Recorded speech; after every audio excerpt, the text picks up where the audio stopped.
Derby County have some huge contracts to deal with over the course of the next few months, and that includes potentially extending the contract of someone on a deal till 2027. It also includes sorting out loan signings like Diaz, Sanderson, Beck, Ozo and Bobby Clark. There's also contract expirations for the likes of Caden Jackson, Joe Ward, Callum Elder and Josh Vickers, which need dealing with, and what is going to happen with the likes of O'Donnell, Vyman and Danny Bart. Obviously, this is going to be a very, very interesting conversation to see what you guys want to do. So why don't you let me know your thoughts down in the comments. If you have not done so already, hit that like button, hit that subscribe button and turn on that notification bell. This is your home for Derby County content. This is the Derby Digest. Now, let's start off with talking about those loan signings that Derby County have at the moment. First off, you've got Ben Brereton Diaz, you've got Dion Sanderson, Owen Beck, David Ozo, and finally you have Bobby Clark. Now, for me, I think there's got to be a lot of discussion about these 5 players. Now,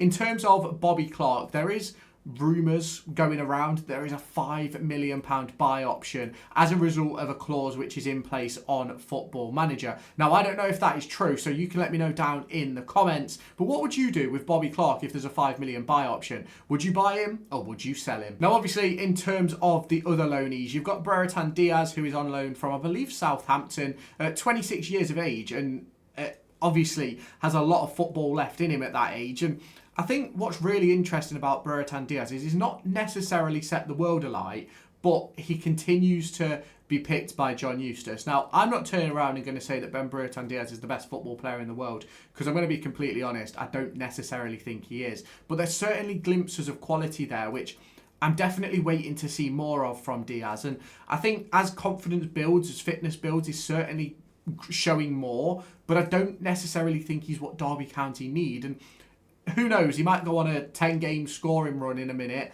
and that completely changes everybody's opinion. But as it stands right now, I think Derby County should allow Brereton Diaz to head back to Southampton in the summer and not try and make that move a permanent one, or maybe even another loan spell.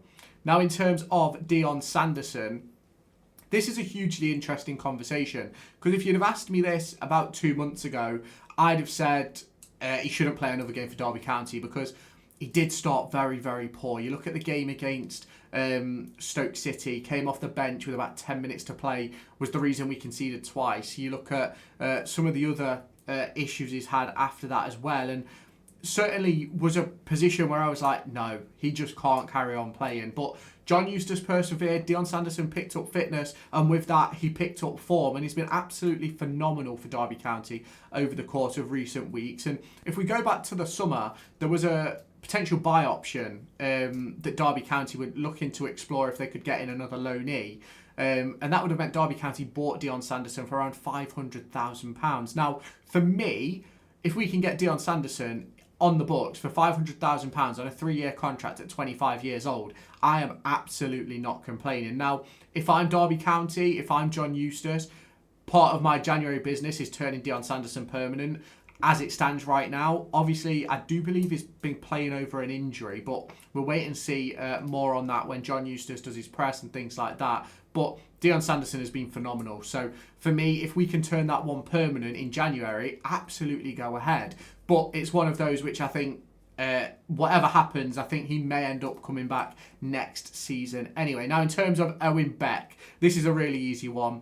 For me, we need to cut our losses in January. And I do feel bad for Owen, obviously a 23-year-old lad. Had a huge issue with injuries over the course of the last 12 months, which has restricted him from playing football. And the problem that I find with that is that as much as he may be a brilliant footballer, he can't be taking up a loan spot at Derby County if he's not going to actually be playing football, unfortunately. So for me, Derby County have to cut their losses with Owen Beck. Now, David Ozo is another one where we have to discuss the injury situation. Obviously, just 20 years old, and in my opinion, is by far Derby's best midfielder. Like, easily. I don't even think it's a question about David Ozo. And at 20 years old, realistically, if he could stay fit, he'd be playing in the Premier League right now. He would not be playing in the Championship. But ultimately, those injuries over the course of the last 12 months have ultimately cost him dearly. And I do believe he'd be part of that Crystal Palace European side that is going through one of the best spells in their history.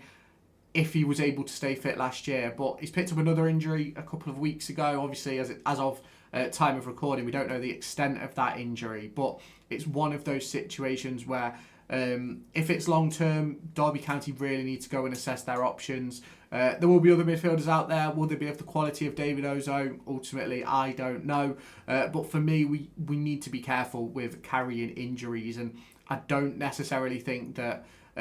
Obviously, David Ozo would be a huge miss, but I don't think Derby County want to be carrying that over the course of the next few months. Now, finally, Bobby Clark. Obviously, as I mentioned a few moments ago, there is rumours suggesting that there is a £5 million buy option within this Bobby Clark loan deal. However, there's been no confirmation of that from Derby County's local media. There's been no confirmation of that from Derby County themselves, which puts me in a position to believe that maybe it isn't there. But obviously, as it stands right now, I obviously don't know. Now, if there is a £5 million buy option, Derby County needs to do everything in their power to secure that buy option, because I think in recent weeks we've seen Bobby Clark go from strength to strength to strength, and I think he's been unbelievable in that central midfield pairing with David Ozo. Now, obviously, it is a big amount of money, it is, but I think that £5 million, if he continues to play the way he is, in the summer will be 10, next summer could be 20, so we need to wait and see on that one, but hopefully the buy option is real, and hopefully Derby County do take that on. Now, in terms of actual contracted players, let's get on to them now, shall we? You've got Caden Jackson, Joe Ward, Callum Elder, Josh Vickers, Curtis Nelson, Danny Barr, Andreas Weimann and Richard O'Donnell. Now, in terms of O'Donnell, if he wants to carry on playing, I'm fairly certain he will get another year. I think that third choice goalkeeper role, it's a very sort of cushy job. Let's not beat around the bush. You get to train with professional footballers, you get a fairly decent wage packet, and ultimately, you know, on the Saturday you're not going to be playing. So for me, I think it's a wonderful situation to be in, and I think if Richard O'Donnell is happy to continue doing that, I'm fairly sure he will do. Now, in terms of Weimann and Danny Barr, for both of them, I'm very much on the same lines. It'll be a personal decision for them. I think Danny Barr has been decent when he's played. Obviously, there's been a couple of moments, but other than that, I think he's been fairly good. Andreas Weimann has had an impact as well. And for me, if both of them feel comfortable to continue playing, I do think another year will be explored. It wouldn't surprise me if there's clauses in their contracts where if they hit certain performance stipulations where they may get a new contract anyway. Now, in terms of Curtis Nelson, I have no issues with Curtis Nelson. I think Curtis Nelson was a phenomenal centre-back, but obviously he's had that ACL injury. Only recently returned to full training and obviously games. I personally do believe that he will move on, whether that be in January or the summer, I'm not entirely sure. I do believe that there is an extension clause in his contract, which Derby County may trigger. But I think that if Derby County are going to continue to build in the way they're building, I don't necessarily think Curtis Nelson is going to be needed much past the summer, if I'm completely honest. Now, Josh Vickers, wonderful second choice goalkeeper, but at what point does he get frustrated being second choice, and what point does he go and seek first team football? Because in my opinion, he's good enough for first team football at championship level. We saw it towards the back end of last season, but I don't think he's better than Zetterstrom, and he's not going to get that first choice role here, in my personal opinion, unless there's an injury to Zetterstrom. So I think on that one, that again will be a personal decision on Vickers about whether he wants to continue playing second fiddle. But we will wait and see. Now, Callum Elder, very good recently, but obviously has had that consistent bout of illness over the course of recent weeks, which makes me sort of worry about the situation, if I'm completely honest. Now, I think Derby County should be looking in that left-back position to bring someone in permanently, similarly to like we did with Max Johnston, a young left back who can continue to play for the next 5-6 years and has a return on investment. I don't think Callum Elder gives you any sort of return. Obviously, did get him on a free transfer, so that doesn't really matter. But it's one of those situations where if Derby County can find the right left back, I think Callum Elder will be moved on.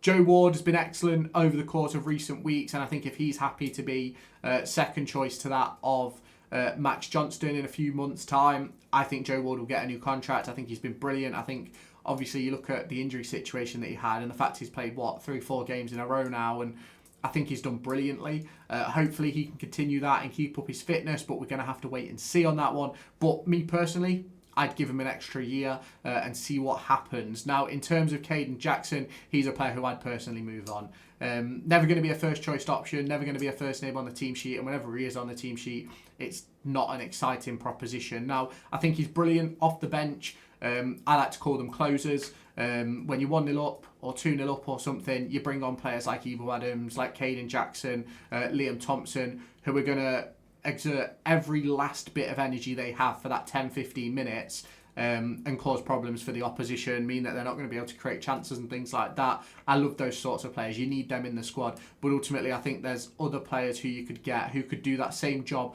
but also be an impact if we're chasing. And I don't quite think Caden Jackson has that. Now, obviously, you can let me know your thoughts on that down in the comments if you have not done so already. Make sure you hit that like button, hit that subscribe button, and turn on that notification bell. And I'll catch you in the next one. Bye-bye, guys.